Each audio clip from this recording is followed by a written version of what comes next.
We're here at the SEMA booth for Hypertech right in the Central Hall. This is where you'll find Hypertech every single year. But this year it's something special.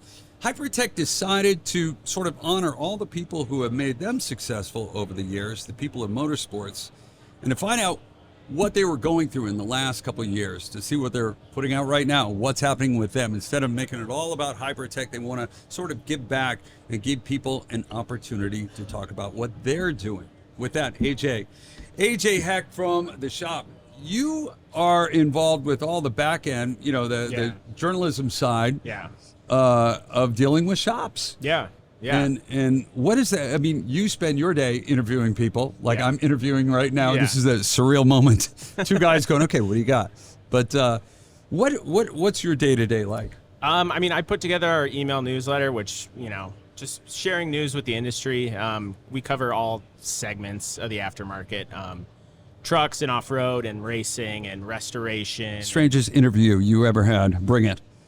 That's such a horrible thing to say to another journalist, like, what do you got?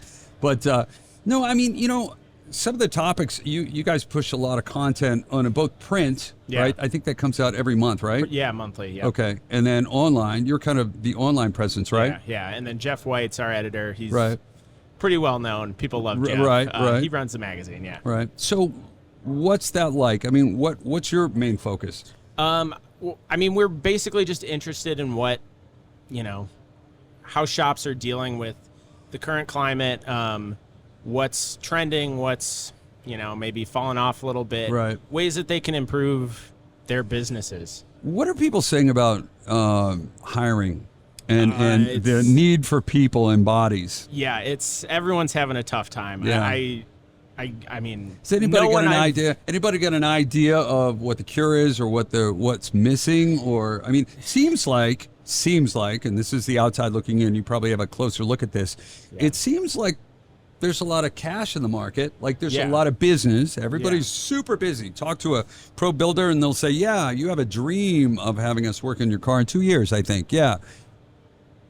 For the average everyday person. I know I'm not booked up for 2 years. Yeah. So things must be good for them. Are you getting any feedback about where they are with that? It's just been tough for them to find people that can consistently come into the shop and work for them. And like you said, they're just, it's gangbusters. Like, right. They have to turn people away at this point because, they don't have the capacity to fill Do you think it's Do you think it's an education thing? Do you think it's like one gentleman said, we were talking about this earlier, he said it was like, we still got some of these old timers going, well, I'll give you $15, but Wendy's is offering $15 an hour plus $1,000 signing bonus to go flip burgers. Yeah. Well, and a lot of these guys, they want already educated, talented somebody who went to Wentworth, and has a degree, who knows how to run a CNC, and you could do CAD, right? Yeah. Well, Apple also wants me too. Yeah, and there's only so many of those people out there that can fulfill those responsibilities that these guys are looking for, and they're just kind of fighting over the same people, and it's tough. What's the commonality with so many of these entrepreneurs and shop owners and things like that? What do you find, the basic grind is? What's the through topic that you run into every month? It's, I guess, just running the business. A lot of these guys are car guys. Yeah. They got into it because they're passionate about cars and racing or off-roading or whatever. And that came first before, they just tried to turn their passion into a business. So that's something we try to do is, help them, with stuff like digital marketing or hiring practices, training, that kind of stuff. How do you do that? Like, how's that been working? Like, how do you connect with these people? We have some great writers, actually. We do have some writers that own shops themselves. Josh Paulson, he's the chair of the Pro Council. Right. He's a frequent contributor. He writes great stuff.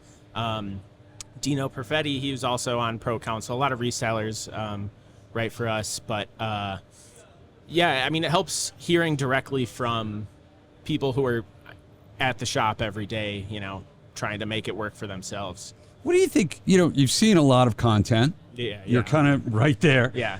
What do you think makes a great writer? I've got an idea, and I'm just wondering what you think. What stands out? I mean, I don't know if I should say this, but No, it's okay. I mean, and I'm not trying to be mean. I'm not trying to throw you a hook or anything like that. No, I but know. it's an interesting thing because people talk about content. Yeah. They really go for the content. They say, Yeah. "Oh yeah, here it is," and I just wondered, because being a writer is Yeah. almost like being an artist too. yeah, no, I totally agree. Yeah. I guess it's the polite way to put it is that you're insightful. I guess is that you're perceptive.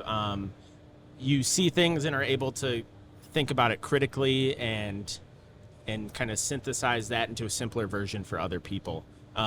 So I guess the bad way of saying that would be you're smart. Well, but practical. Yeah.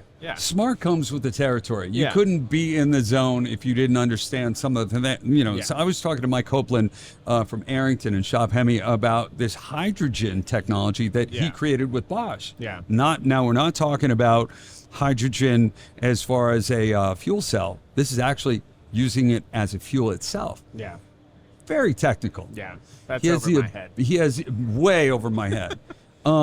Units of measurement and pressure. I mean, stuff that people haven't even heard of before. This is in his normal vernacular. Yeah. But what he has the ability to do is break it down so I can be interested and lead me in. And that's what I see as a journalist when I see somebody as a great writer. They Yeah. grab me and they pull me in a way that I could participate Yeah. in their arena. Yeah. I think so many times we get in a situation where people leave us outside. Yeah. And then I feel like that kid who got picked last at gym class. Yeah. I relate to that too. Yeah. And you want to Yeah. be part of something. That's the excitement. Yeah. Especially when you got great writers like you guys do. Legit Yeah. people in the business. Yeah. It's not like somebody who was writing, technical manuals for, Procter and Gamble, and then they Yeah. all of a sudden said, "Well, let me go talk about, shops." Yeah. Well, I mean, we do have some people that, Well, that's part of are, it. You know, like on another level technically. That, Right. That we have a section. I think it's quarterly in the magazine. It's called Right. Precision Engine. well, that super serves a section- certain part of the Yeah. shop audience. Yeah, and our writer for that, I mean, he's Yeah. he's just detailing a specific build. And he lives in a breaks it box down in the basement. We feed him cottage cheese. No, I know. I mean, Yeah. some of those guys we have at our company are just kind of like, and I joke because I say, Mike only says 150 words a day, and then I have to speak for him after that. But it's, it's great when you have a group of people, some in it, some who can talk technically, and Yeah. then someone like yourself in the middle kind of playing the balance going, hey Yeah. guys, wait a minute, we got to come back, bring it back, Yeah. and make it a useful publication, Yeah. which is great. Where do you see you guys going? And I mean, are you thinking about new angles and things like that for 2023? Nothing right now. We've kind of been exploring webinars, maybe is Right. another outlet. We started a podcast a couple years ago. Our newsletter, again, email newsletter that's I my think- responsibility. That's I- one of our big I think offerings. And webinars and newsletters, Yeah. good newsletters that have nuggets. Yeah. I always tell people, like, I like getting a nugget. Yeah. And it might seem like a simple nugget, and getting scientists, some of the guys in that box we were talking about in the basement, Yeah. who, Yeah. who Yeah. don't talk to anybody, getting those people to distill a nugget, Yeah. because they're like, yeah, of course. Yeah. What do you mean, of course? For me, I want to know that nugget, and sometimes in a newsletter, that's a cool thing to get when you go, Yeah. wow, I can use this. Yeah. Yeah. Well, and I don't want to take credit for, the newsletter started long before I was at the shop. right, but it's a part of the legacy. I mean, Yeah. it's part of the whole team. Yeah, no, I just want to say, like, I'm not going to take credit for that, but it is a really useful, informative newsletter that, I mean, they did a great job coming together. Poor building AJ. that together. AJ's sweating this one. You guys back at the studio, right? AJ's worried about you. He didn't take credit for it. Seriously, don't worry about it. AJ's like, Well, I didn't. I get No, I'm I just get messing with you. compliments on it, and I feel bad because No, but you know what? I kinda just good for you. filled in the because, role. well, we were talking before we were on camera, and he was talking about it being a team effort, and I mean that's collaboration. I think is key to success. Oh, A team doesn't win because you got a hot driver. team wins because you got a great driver, and then you got a bunch of people around that driver supporting that person and working together. Everybody finds, water seeks its own level. Yeah. And AJ's still looking at me going, God, man, you threw me there. You just threw me there. I just say that because I'm a fan of people who take the time to rate, put together good content. You guys have found a lane, and you super serve that lane, which is important to what we do here at SEMA. It's very valuable, and we need somebody talking about that. What's the most exciting thing about SEMA for you guys as a place to be? For us, it's just seeing what's, on the horizon for some of our readers, what they should be looking for, things that they should be adding to their, their services or anything out of left field come up, or is it all pretty much kind of like what you were thinking? I mean, you talk to these guys on the daily also, probably, so it's kind of along the lines of what you're thinking, but anything stand out? I mean, the overlanding, the off-roading stuff, that's kind of been the big thing the last couple of years. So I feel like that's kind of a cop-out, but... No, the reason here's why. It's random because I've been working with the off-road people, the overland, in that space, hosting some of the big events. And you go there, and there's a zillion people out there. The expendable income's off the charts. I mean, you're talking about a Sprinter van, 100 G's, add another 200 G's into it, and then you go out, have fun. Amazing platform. I mean, really cool, and everybody's jumping into it. And my tie-in here is Toyota on the other side. Yeah. I met the head guy who was in charge of the Overland division. They've cut out a whole very serious portion of Toyota to super serve this market. Yeah. Not just with a product like a Tundra with a cap. Yeah. They're going way in on this. Yeah. And they realize it. They're smart. They're chasing it. So anybody who super serves that marketplace, I think is really smart. Well, anytime the OEMs are starting to move into that market, that's when it's kind of going to be the next big thing. Yeah, but it's not generic. You said, well, it's like because you work with it every day, you've heard about it. But I think it's a really interesting thing. And I think that type of content for people running shops, thinking about building products for that lane, I think it's super important. And that's why I appreciate you guys and what you do. So that's cool. Overland's big. Yeah. And then, obviously there's the EV stuff too, but not everyone wants to talk about that. So. Well, it's so interesting. EVs, Ken Block, if you go online, Ken Block's viral, going backwards and doing loops down Las Vegas Boulevard. Yeah. I mean, I've watched it 50 times because it's cool. Yeah. It's exciting. I've driven a Tesla Plaid, fast as all hell. Yeah. It's crazy. You got some people who say, okay, where are we going to be looking for chargers and doing this and lithium and all that kind of stuff, which I agree. Yeah. Then you got Mike Copeland bringing on hydrogen as a fuel, not as a fuel cell. This is putting hydrogen into a combustion chamber. Yeah. And it's there. Yeah.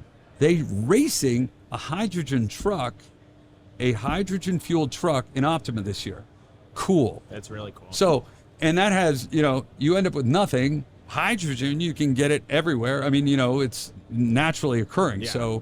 So, there's a lot of exciting things. You could look at that as like, oh no, of course, when every new thing comes along, there's another guy going, steam locomotives, they're where you want to be. You guys with diesel, you're just a bunch of youngin'. Yeah. Get off my lawn. No, seriously. There's a scope and a platform for everyone. So I think it's exciting. You guys are in there. And AJ, I really appreciate you coming by today. AJ Hecht and the shop. If you guys have not heard about them, check them out online or look for them at SEMA. This is going to be a huge year and a big year for you guys. Thank you so much for joining us. Thanks for having me. It is the Voice of Industry brought to you by Hypertech here at SEMA 2022.